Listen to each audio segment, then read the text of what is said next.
The day my wife's older brother leaned across my own dining table, looked me straight in the eye, and told me that a real man would stay and take responsibility, I had already filed for divorce. He just didn't know it. None of them did. They thought I was sitting there trying to decide what to do with my life. In reality, every important decision had already been made. My name is Ethan Caldwell. I'm 43 years old, and until a little over a year ago, I believed I had a pretty ordinary life. A good wife, a growing business, a comfortable house outside Columbus, Ohio, friends I trusted, plans for the future. Nothing perfect, of course. I'm old enough to know that perfect marriages exist mostly in anniversary posts on social media. But I thought mine was solid. I was wrong. And the strangest part is that I wasn't even looking for the truth when I found it. The truth was just sitting on my kitchen counter, charging overnight. It happened on a cold Tuesday morning in January. My wife, Rachel, had recently bought a new phone. The night before, she'd plugged her old one into a charger downstairs because she said she wanted to recover some photographs and contacts from an old cloud backup. I didn't think anything of it. Why would I? We'd been married for almost 6 years. That morning, I came downstairs a little after 7. I started the coffee maker, opened the refrigerator, stared inside without actually wanting anything, then sat at the kitchen island. Rachel's old phone was lying beside me. I picked it up without thinking. That's the part people always question when I tell this story. They ask if I had suspicions. I didn't. They ask if Rachel had been acting strange. Not enough for me to notice. They ask if I was deliberately checking her messages. No. I was half awake, waiting for coffee, and picked up the closest thing sitting beside my hand. The screen came on. There was no password. Apparently, the backup had restored overnight. A notification appeared. It was a message from someone named Marcus. I knew Marcus. Everybody in my life knew Marcus. Marcus Hale had been my business partner for nearly 8 years. I tapped the message, and 4 minutes later, the life I thought I had was gone. At first, my brain refused to understand what I was reading. The messages didn't look real. There were jokes between them that I didn't understand. References to hotels. Plans for lunches that clearly had nothing to do with food. Messages about missing each other. Messages about me. That was probably the worst part. Reading your wife's betrayal is one thing. Reading the way she discusses you with a man betraying you is something else entirely. I kept scrolling. 10 months. They had been seeing each other for almost 10 months. And suddenly, the previous year of my life rearranged itself in my head. I had spent most of that year traveling between Columbus and Nashville. Marcus and I owned a branding and commercial design firm called Caldwell Hale Studio. We had started with 2 laptops, a borrowed conference room, and enough savings to survive maybe 4 months if everything went wrong. Somehow, everything went right. We landed bigger clients, then regional clients, then national contracts. Eventually, we decided to expand. Nashville was supposed to be our next big move. I volunteered to handle most of it. For almost a year, I flew down every other week.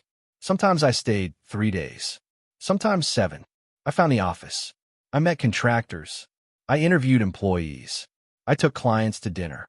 I worked 12-hour days because I genuinely believed I was building something for all of us.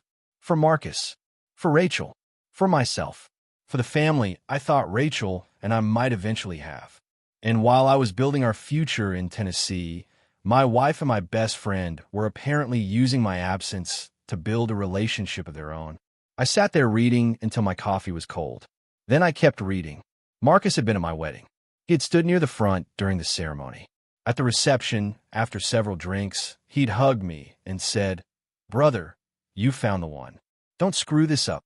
Funny how certain sentences age. At 8:12 that morning, I heard movement upstairs. Rachel was awake. I remember staring at the ceiling. For 1 second, I imagined walking upstairs with the phone in my hand. I imagined throwing open the bedroom door. I imagined screaming. I imagined demanding answers. Then something inside me said, "Don't. Not yet." I placed the phone exactly where I found it. Rachel came downstairs about 15 minutes later. She was wearing gray sweatpants and one of my old college shirts. She smiled. "You're still here." "Late start," I said. "You okay?" "Didn't sleep much." She walked past me and poured herself coffee. For almost 6 years, I'd watched that same woman move around our kitchen. I knew how she held her mug. I knew she always forgot where she put her reading glasses. I knew she hated the first sip of coffee when it was too hot, but drank it anyway. I knew hundreds of tiny things about her. And suddenly, I realized there was an entire version of her I didn't know at all. She turned toward me. "What do you feel like having for dinner?" I looked at her. "Whatever you want." "Mexican." "Sure." She smiled. "Okay." I smiled back. That was the last ordinary morning of our marriage. She just didn't know it. People like to imagine that betrayal creates instant rage. Maybe sometimes it does. For me, it didn't. What I felt was grief. Not dramatic grief. Quiet grief. The kind that sits in your chest all day and makes ordinary things feel unreal. For the next few weeks, Rachel and I continued living in the same house. We ate together. We watched television. She asked about Nashville. I asked about her day. Sometimes she kissed me before leaving for work. Every time she did, I wondered how many times she'd kissed Marcus afterward. Every night, after Rachel fell asleep, I went outside and sat in my truck. I gave myself 20 minutes. That became my rule. 20 minutes to be angry. 20 minutes to feel humiliated. 20 minutes to imagine every confrontation I wasn't going to have. Sometimes I gripped the steering wheel so tightly my hands hurt. Sometimes I just stared through the windshield. But when the timer went off, I stopped. I went back inside because I had work to do. 3 days after finding the messages, I met with a divorce attorney named Rebecca Sloan. Rebecca was probably in her late 50s, though she had the energy of someone who hadn't been impressed by another human being since 1997. Her office was quiet. No inspirational quotes. No decorative fountain. Just shelves of legal books, a computer, and stacks of organized files. I told her everything. She listened without interrupting. When I finished, she asked, "Does your wife know that you know?" "No." "Does your business partner?" "No." "Have you told your family?" "No." She leaned back. "Good." That surprised me. "Good." "Mr. Caldwell, people make terrible decisions when they're hurt. They send messages. They empty accounts. They threaten people. They post things online. Then they come into my office and ask me to undo what they did." She pushed a legal pad toward herself. "You haven't done any of that." "No." "Then don't start now." She told me to document everything. Bank accounts, retirement accounts, property, credit cards, tax returns, business ownership, contracts, expenses, everything. Then she asked about Caldwell Hale Studio. I explained that Marcus and I own the company equally. "Do you have a partnership agreement?" "Yes." "Find it." That sentence changed everything. When Marcus and I started the business, we'd hired an attorney named Samuel Price to create our operating agreement. At the time, I thought Samuel was painfully thorough.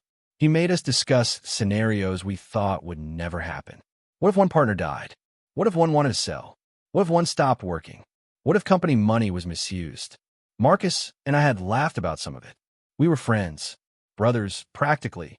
Why would we ever need protection from each other? Years later, sitting alone in my home office at 1 in the morning, I read that agreement again. This time I didn't laugh. There was a clause concerning misuse of company funds and resources. If one partner used company assets for personal conduct that created financial liability or constituted a serious breach of fiduciary responsibility, the other partner could initiate a forced dissolution process under specific conditions. I read the section 3 times. Then I started reviewing our expenses. I handled most of the financial side of the business. Marcus hated bookkeeping. He liked clients, presentations, and big ideas. Numbers bored him. Normally, that arrangement worked. Now it gave me access to everything. Hotel charges, restaurants, transportation, expense reports, calendar entries. At first, nothing looked dramatic. A hotel charge for $195, another for $230, then $189, then $260, always on the company card, always categorized as client development. I checked the dates against our client calendar. No clients. Then I checked Marcus's schedule. Off-site meeting. Again, and again, and again. 26 times in 10 months. 26 hotel charges. Company money. Our money. Some of the dates matched messages I'd read between him and Rachel. I remember sitting there staring at the spreadsheet. I wasn't angry anymore. I was almost impressed by the stupidity. Marcus hadn't simply betrayed me. He had created a paper trail and asked me to reimburse him for it. I printed every record. I created a folder. Dates, receipts, expense reports, calendar entries, relevant messages. I labeled it Internal Financial Review. Nothing emotional, nothing dramatic, just facts. Rebecca reviewed it 2 days later. She read quietly. Then she looked up. How many? 26. All company card charges? Every one. And you can document there were no legitimate client meetings? Yes. She nodded slowly. This may matter more than the affair. That was when I understood something. The affair destroyed my marriage. Marcus's arrogance might destroy his business. And those were two different problems. So I treated them separately. For almost 3 weeks, Rachel had no idea I knew. Then, one Sunday night, she finally told me. We were watching basketball. She walked into the living room and stood between me and the television. Ethan, can we talk? I muted the game. Sure. She sat down. Her hand was shaking. She started crying before she'd said anything. I already knew why. I did something terrible. I waited. She told me she'd been having an affair with Marcus. She called it a mistake. That word bothered me. A mistake is forgetting to pay the electric bill. A mistake is taking the wrong exit. 10 months of secret messages, hotel rooms, lies, and carefully arranged schedules isn't a mistake. It's a routine, but I didn't interrupt. Then she told me the real reason for the confession. She was pregnant, about 14 weeks. Marcus was the father. I remember hearing the refrigerator running in the kitchen. Such a stupid detail. Your marriage is ending, and somehow you notice the refrigerator. Rachel kept talking. She said the baby was innocent. I agreed. She said she didn't know what to do. I believe that too. Then I asked one question. How long have you known? She looked confused. About what? The pregnancy. She hesitated. Almost 2 months. That answer hurt more than I expected. 2 months. For 2 months, she'd known. She'd eaten dinner with me. She'd slept beside me. She'd called me during business trips. She'd asked me about my day. And every single time, she'd known she was carrying another man's child. I nodded. I need time. She stared at me. That's it. For tonight. You're not angry? I didn't say that. She reached for my hand. I moved mine. Not dramatically. Just enough. I need time, Rachel. She mistook my calmness for hope. That became obvious 4 days later. Her family arrived at our house. Her mother, Patricia, her brother, Brandon, and her aunt, Denise, who had somehow transformed a private marital disaster into a family reunion. They sat in my living room. My living room. I remember that bothering me. Patricia spoke first. She told me Rachel had made terrible choices, but she also said people make mistakes. Then came a sentence I had been waiting for. The baby is innocent. I agree completely. She seemed surprised. Then you understand that Rachel needs stability. I understand. Brandon had been quiet until then. Brandon was 46, built like he still expected someone to ask about his high school football career at any moment. Finally, he leaned forward. Can I be straight with you? Please. He looked at me seriously. You have a choice here. I almost smiled. I already knew I didn't. Not anymore. But I let him continue. You can leave, and everybody will understand why. For a while. For a while. He nodded. But years from now, people are going to remember that when things got difficult, you walked away. I stared at him. He continued. Or you can stay. You can raise that child. You can show everyone what kind of man you are. There it was. My betrayal had somehow become a test of my character. I looked around the room. Patricia looked hopeful. Rachel was crying. Aunt Denise had found a bowl of mixed nuts in my kitchen and was eating them. I wish I were making that up. Brandon placed his hand on my shoulder. Be the bigger man, Ethan. I looked at his hand, then at him. You know what, Brandon? What? Maybe you're right. Rachel looked up. Patricia exhaled. Brandon nodded like he'd just successfully negotiated a hostage release. I need to think seriously about what kind of man I want to be. Exactly, he said. What none of them knew was that Rebecca had filed my divorce petition that morning. They didn't know I'd already secured copies of every financial record.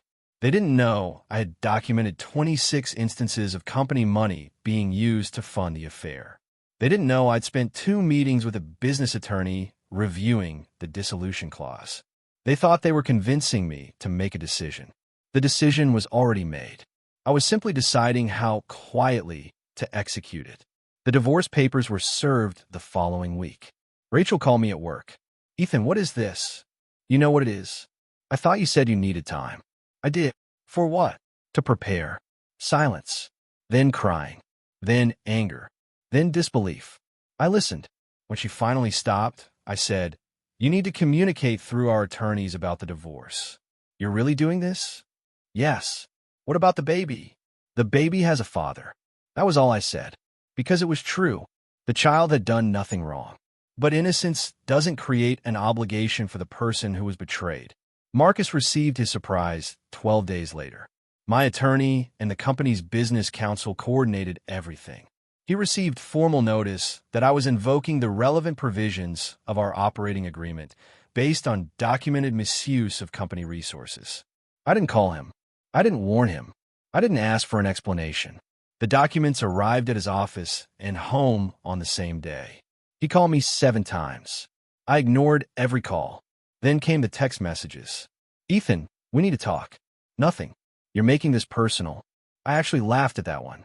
Then, "Don't destroy 8 years of work because of what happened between Rachel and me." I stared at that message for a long time. Because of what happened. As if an affair were weather. Something that just happened. No one chose it. No one booked the hotels. No one used the company card. No one lied. It simply happened. I put my phone down. I never replied. The business process took months. It wasn't some magical clause where I snapped my fingers and Marcus lost everything. There were attorneys, negotiations, valuations, arguments. But the documentation mattered. A lot. Eventually, the old partnership ended. I retained the rights to a significant portion of the design systems and intellectual property I had personally developed. Several major clients chose to continue working with me. I kept key relationships I'd managed for years. Marcus retained parts of the old company structure and the name. He could have a name. I wanted the people. The first employee who called me was Olivia Grant, our operations manager. She said, "I don't know what you're doing next, but if you're starting over, I want in." Our senior designer, Kevin, followed. Then another designer. Then an account manager. I launched Caldwell Creative Works 3 months later. My name, my decisions, my responsibility. No partner. No hidden expenses. No wondering who was sitting across from me pretending to be my friend. The first 6 months were hard. I'm not going to pretend revenge magically makes life easy. There were nights I couldn't sleep. There were moments when I wondered if I had destroyed too much. Then I reminded myself that I hadn't created the situation. I had simply refused to carry it. The strangest part was dealing with Rachel's family. They had entered my home believing they knew the story. They didn't. So, after the divorce process began, I decided they deserved the full version. Not because I wanted them to hate Rachel. She was their daughter, their sister, their niece. I understood that. But if they were going to judge my decisions, they could at least judge them using the truth. I met Patricia first. We sat in a small coffee shop on the north side of Columbus. I brought copies of several documents. Not everything, just enough. She looked through the dates, the hotel charges, the messages, the lies Rachel had told to cover her whereabouts. One date caught her attention. Wait. She looked closer. Rachel told me she was with her friend Megan that weekend. She wasn't. Patricia looked at me. Where was she? At a hotel with Marcus. She stared down. I turned another page. Do you remember lending her $1,200 last summer? Her expression changed. She said her transmission needed work. I know. Did it? No. The money had gone toward a weekend trip. Not with me. Patricia closed the folder. For a long time, she said nothing. Finally, she whispered, I didn't know. I know. I really didn't. I believe you. She looked embarrassed. I sat in your house and told you what you should do. Yes. I'm sorry. I shook my head.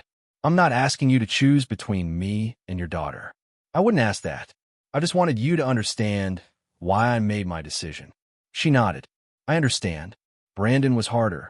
We met at a diner. He immediately started defending Rachel. Look, Ethan, what she did was wrong, but marriages are complicated. I agree. People make bad choices. Also true. And sometimes forgiveness. I placed a folder on the table. I'm not here for advice, Brandon. He stopped. I'm giving you information. He opened the folder. The confidence slowly disappeared from his face. He read several pages. Then I said, "Do you remember what you told me?" He looked up. "What?"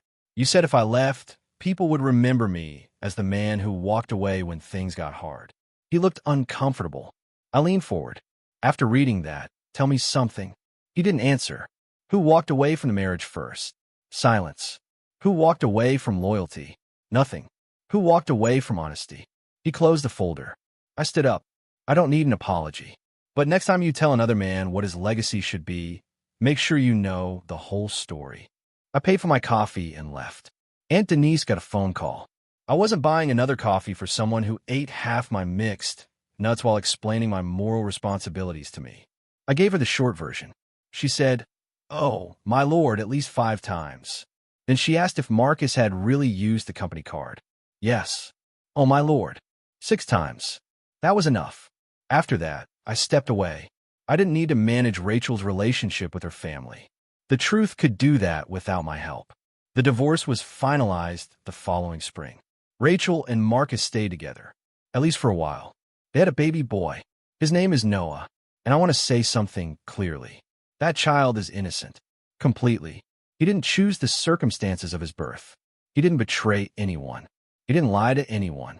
I genuinely hope he grows up healthy, happy, and surrounded by people who love him. My anger was never about him. It was about the adults who made choices and expected me to absorb the consequences. There's a difference. As for Marcus and Rachel, I heard bits and pieces over the years. I didn't ask. People told me. Apparently, being together wasn't quite as exciting once there was nothing to hide. That didn't surprise me. A relationship built around secret afternoons and stolen hotel rooms is one thing. A relationship built around mortgage payments, crying babies, laundry, grocery lists, and knowing exactly how easily the person beside you can lie is something very different. Maybe they made it work. Maybe they didn't. I stopped caring. That was the real victory. Not the divorce. Not the business. Not the fact that Marcus lost clients. Not even a moment Brandon realized he'd judged the wrong person. The victory was waking up one morning and realizing I hadn't thought about any of them. I had made coffee, gone to work, met with clients, had lunch with Olivia and Kevin, come home, cooked dinner, watched a baseball game, gone to bed, and Rachel hadn't entered my mind once. That's when I knew I was free. Caldwell Creative Works grew faster than I expected. Within a year, we had 14 employees. Several clients from the old company came with me voluntarily. Then those clients recommended us to others. I didn't need Marcus. That realization was almost as important as realizing I didn't need Rachel. For years, I had confused loyalty with dependence. I thought certain people were permanent because they'd been beside me for a long time. But time doesn't make someone loyal. Choices do. One evening, about 9 months after the divorce was finalized, Patricia called me. I almost didn't answer, but I did. "Ethan." "Hi, Patricia." It was a long silence. Then she said, "I wanted to call you for months." "You didn't have to." "I know." Another pause. "I owe you a real apology." "You already apologized." "Not properly." I sat down at my kitchen table. She continued, "I came into your home and asked you to sacrifice your future because I was afraid for my daughter. I didn't think about what she had done to you. I didn't know everything, but I also didn't ask. I didn't know what to say. So I listened. You were kinder to us than we deserved," she said. "I don't know about that. You could have humiliated her publicly. That wouldn't have changed anything. You could have humiliated all of us. I didn't want that." "I know." Her voice broke slightly. "And that's why I'm calling." We talked for another 10 minutes. She asked about my company. I asked how she was doing. We didn't discuss Rachel again. When the call ended, I sat alone for a while. I realized I didn't feel angry. Not at Patricia. Not at Brandon. Not even at Rachel. That surprised me. For months, anger had felt like fuel. It kept me organized, focused, moving. But anger is heavy. Eventually, if you're lucky, you realize you don't need to carry it anymore. I don't forgive what happened in the sense that I suddenly believe it was acceptable. It wasn't. I don't pretend the betrayal made me stronger, and therefore I'm grateful for it. I'm not. If I could choose, I would have preferred to discover that the people I trusted were actually worthy of that trust. But I couldn't choose what they did. I could only choose what I did afterward. And that's the part of this story I think about most. When Rachel's family came into my living room, they wanted me to be the bigger man. For them, that meant staying, accepting, absorbing, pretending. They thought maturity meant sacrificing myself so everyone else could avoid the consequences of their choices. I learned something different. Sometimes being the bigger man means leaving without burning down the house. Sometimes strength is not screaming. It's documenting, planning, calling the attorney, reading the contract, protecting what you've built, walking away from people who have already shown you what your loyalty means to them. I never threw Rachel's clothes onto the lawn. I never punched Marcus. I never posted their messages online. I never called their friends. I never tried to destroy their reputations. I didn't need to. I simply stopped protecting them from the consequences of their own decisions. Rachel wanted a life with Marcus. She got the opportunity to build one. Marcus wanted my wife badly enough to risk our friendship and our company. He got to discover what that decision cost him. Brandon wanted to lecture me about character. He got to learn how dangerous it is to judge a man before reading the whole story. Patricia wanted the truth. Eventually, she got it. And me? I got something I didn't know I needed. I got myself back. Not the version of me who existed before that Tuesday morning. That man was too trusting. Maybe too comfortable. Maybe too willing to believe that history guaranteed loyalty. I became someone else. Not colder, just clearer. I learned that peace isn't the absence of pain. It's what happens when the pain no longer controls your decisions. I learned that walking away isn't always weakness. Sometimes staying is the weaker choice because staying means you're too afraid to start over. And I learned that revenge isn't always about destroying someone. Sometimes the best revenge is simply refusing to let their betrayal become the defining event of your life. Today, when I walk into my office, my name is on the door. I know every person working there chose to be there. I know every client relationship was earned. I know every dollar on the company card can be explained. That last one still makes me smile. I live in a smaller house now. I actually prefer it. The old house had too many memories. This one feels like mine. On Friday nights, I sometimes cook something complicated for absolutely no reason. I bought a grill I definitely didn't need. I took up fishing again. I'm terrible at it. But I've discovered that being bad at something can be enjoyable when nobody is waiting for you to prove anything. Sometimes I think about those 20-minute nights in my truck. The man sitting behind that steering wheel believed his life had just been destroyed. If I could talk to him now, I wouldn't tell him everything was going to be fine. I hated when people said that. I would tell him something more useful. I'd say, "Your old life is over." That's true, but you have no idea what you're going to build next. Because that's what nobody tells you about betrayal. At first, all you can see is what you've lost. The marriage, the friendship, the business partnership, the future you imagined. But eventually, if you keep moving, you start noticing the empty space. An empty space can be terrifying, or it can be useful. You can build something there. I did. My life today isn't the life I planned. It's better in some ways, harder in others, but it's honest. And after living inside someone else's lie for almost a year without knowing it, honesty feels like luxury. So, if there's one thing I want you to remember from my story, it's this. When someone betrays you, you don't have to become the person they expect you to become. You don't have to scream for them. You don't have to beg for them.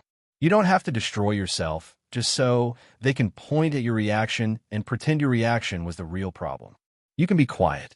You can be patient. You can protect yourself. You can walk away, and you can build again. Rachel thought my silence meant I might forgive everything. Marcus thought our history meant I would never challenge him. Her family thought my calmness meant I could be pressured. They were all wrong. My silence wasn't surrender. It was preparation. And by the time I finally understood the difference, I was already gone. I had my own company, my own home, my own future. Most importantly, I had something I hadn't realized I'd lost long before I found that phone. My self-respect. So now I want to ask you something. If you were sitting in my place that morning, holding that phone and realizing that your spouse and your closest friend have been betraying you for almost a year, what would you have done? Would you have confronted them immediately and let everything explode right there in the kitchen? Would you have tried to forgive and rebuild the marriage?